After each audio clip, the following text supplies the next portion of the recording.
ada drama di sana dan dibantah oleh kelompok mereka bahwa ini adalah rekayasa. Menurut saya, semua ini terjadi merupakan pengalihan isu.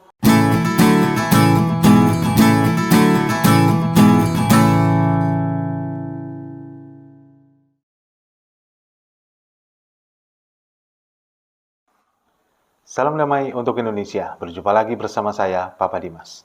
Info kali ini merupakan adanya dugaan pengalihan isu dari kegiatan aksi FPI Reborn beberapa hari yang lalu dan juga tentang deklarasi yang melibatkan organisasi HTI di Hotel Bidakara, Jakarta beberapa hari yang lalu.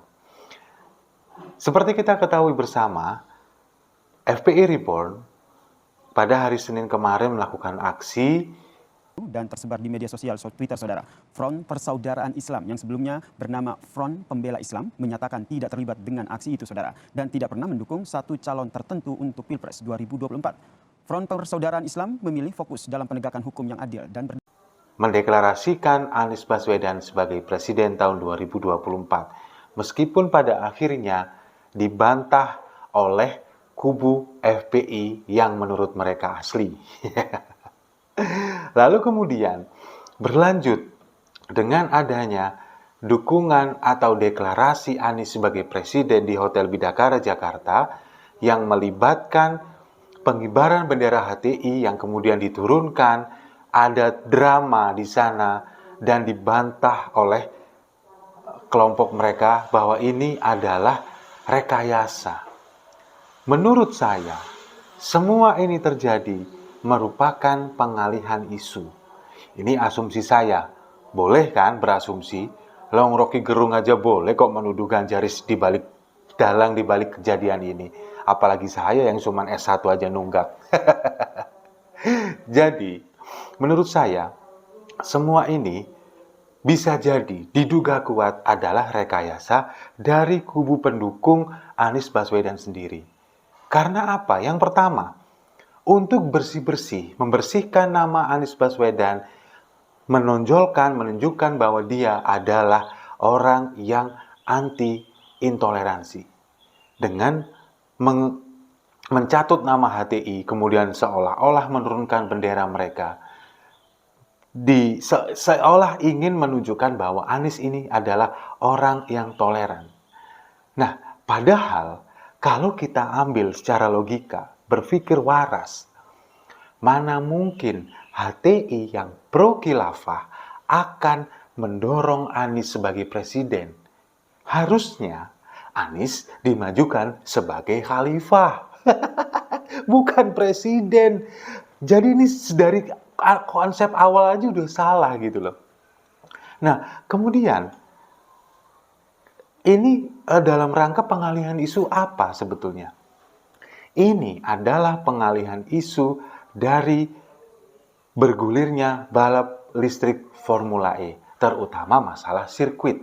Ya kita tahu, balap mobil listrik Formula E sudah berjalan dengan sukses mengumpulkan para petinggi partai. Ya memang dari segi penyelenggaraan sukses, kita akui sukses. Penontonnya juga banyak, meskipun ada aksi borong di sana. Balapannya juga sukses, meskipun nggak sirkuit dibangun dengan sangat singkat. Nggak ada hujan, meskipun nggak pakai pawang. Ya kita akui sukses.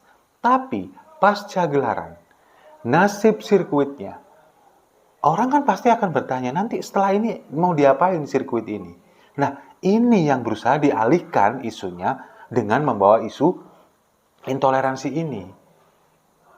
Kita tahu sendiri, sirkuit Formula E Ancol telah mendapatkan homologasi dari FIA, yaitu sirkuit dengan grade 3E, sebagai non-permanen sirkuit. Artinya apa? Ini sirkuit temporer, nggak permanen, dan bisa dibongkar pasang. Lalu apa yang bisa diharapkan dari sirkuit dengan grade 3 ini? Dia hanya bisa menyelenggarakan balapan level tertinggi ya Formula E ini untuk MotoGP nggak bisa karena aspalnya sudah beda, apalagi untuk Formula One nggak bakal bisa, non permanen lagi. Dan beberapa hari yang lalu, tepat sekali dengan pada saat FPI Reborn melakukan aksi deklarasi Anies sebagai presiden, ada kejadian di sirkuit, yakni atap tribun itu sudah nggak ada, tinggal kerangka besi kerangkanya aja. Lah, kemana sekarang? Dan mana pemberitaannya? Nggak ada. Satu-satunya media yang memberitakan ini adalah Pos Kota. Yang lainnya nggak ada. Makanya kenapa saya menduga ini ada pengalihan isu. Nah sekarang pertanyaannya, kemana atap tribun ini? Sudah menghabiskan dana sekitar 190 miliar rupiah dengan sirkuit yang dibangun cukup singkat. 2 bulan selesai. Nah sekarang atap tribun hilang. Yang berwarna putih yang kemarin sempat ambruk hilang. Banyak sekali spekulasi dari netizen yang mengatakan bahwa oh ternyata ini adalah tenda sewaan, sudah waktunya ngembaliin. Ada juga yang berspekulasi bahwa ini tendanya dijual karena Ahmad Saroni sendiri mengatakan bahwa biaya sponsor, uang yang masuk ini tidak bisa menutup biaya yang telah dibayarkan sebagai komitmen fee. Ya iyalah, komitmen fee-nya sebesar 560 miliar, sebanyak itu. Sedangkan sponsor yang masuk, berapa? Sampai detik ini pihak panitia tidak pernah menjelaskan secara detail berapa nilai yang masuk. Yang jelas, tekor. Nah, makanya itu kemudian timbul spekulasi bahwa tenda ini dijual untuk menutupi biaya ini. Ada juga yang bilang tendanya lagi disewain untuk hajatan. Tujuannya apa? Ya untuk menutupi biaya yang tekor ini. Memang aneh-aneh komentar dari netizen ini.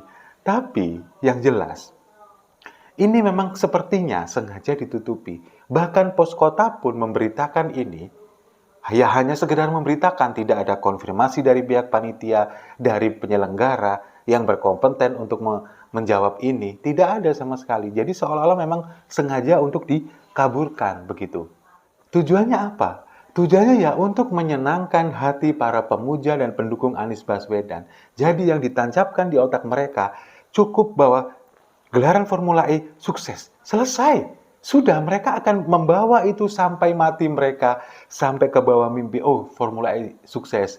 Tapi setelahnya itu sengaja ditutupi supaya tidak dikulik-kulik, supaya pemujanya tidak tahu. Selain masalah sirkuit Formula E, juga masalah lebih bayar yang diendus oleh BPK terhadap pemerintah Provinsi DKI. Yang terbaru adalah subsidi MRT sebesar 5,57 miliar. Lebih bayar. Dan ini bukan pertama kali, berulang kali diendus oleh BPK. Dan anehnya, justru Pemprov DKI 5 kali berturut-turut menyabet wajar tanpa pengecualian. Lah kok bisa? Sudah berulang kali ditemukan kelebihan bayar oleh BPK. Malah dapat WTP. Ini kan mencurigakan. Ada apa di balik ini semua? Nah, sedangkan dari ajang balap Formula E ini sendiri juga saat ini sedang diselidiki oleh KPK atas laporan BPK terkait masalah pembayaran komitmen fee yang sebesar 560 miliar rupiah yang menggunakan APBD.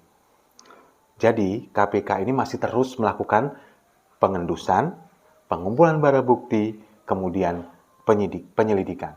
Pengendusan, mengumpulkan barang bukti, melakukan penyelidikan. Begitu terus sampai nanti Jan Etes jadi presiden.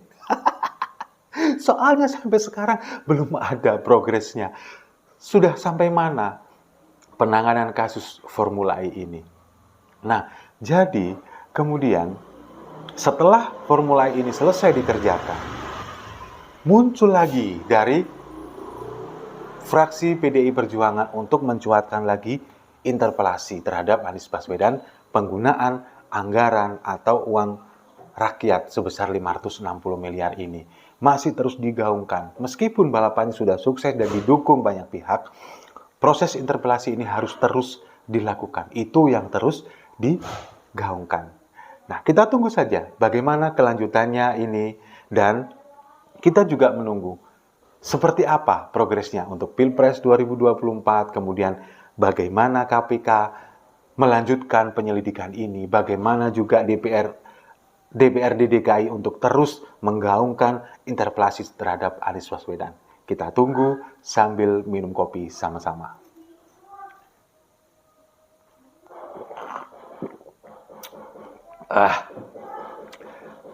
Saya rasa itu.